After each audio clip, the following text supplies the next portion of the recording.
Hello. कहाँ बने रहुआ? बस तोहरा दिल में। भोजपुरी गाना खेसारी लाल यादव के गाने के बारे में गाना आया है 25 अगस्त को और गाना 5 नंबर पर ट्रेंड कर रहा है और सारे गामा हम भोजपुरी पे आया है। खेसारी लाल यादव का गाना मतलब घरे आवे के बाकी ना हो? अरे आ जाए। ग्लोबल म्यूजिक जैक्सन से ज़्यादा आता है, लेकिन इस बार सारे गामा हम भोजपुरी पर यह गाना आया है जिसका सब्सक्राइबर 1,89,00,000 है। और इस गाने के लाइक देखेंगे तो ये गाना लाइक हो गया 1,00,000।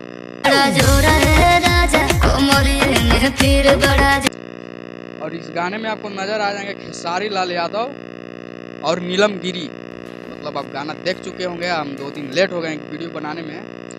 तो इस गाने में आपको नजर आएंगे नीलम गिरी और खेसारी लाल यादव।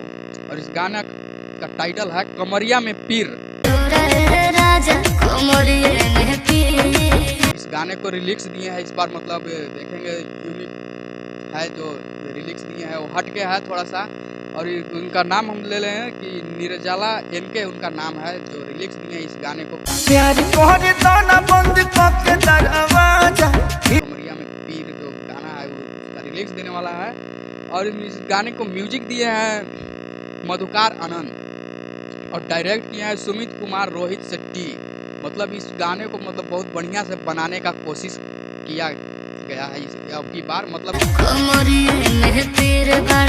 खेसारी लाल यादव का भी थोड़ा दिमाग चला कि ये गाना क्यों नहीं चल पा रहा है उसको। मतलब इस गाने में कुछ कमी आपको नजर नहीं आएगा देखने में, मतलब पता ही नहीं चलेगा। 3 मिनट 48 सेकेंड का गाना है, मतलब देखने में पता ही नहीं चलेगा गाना सुने कि नहीं सुने। मतलब देखते देखते आपका मतलब खत्म हो जाएगा।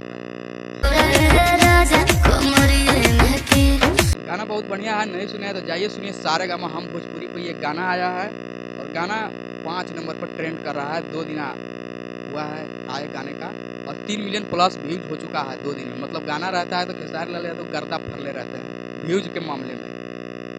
और गाना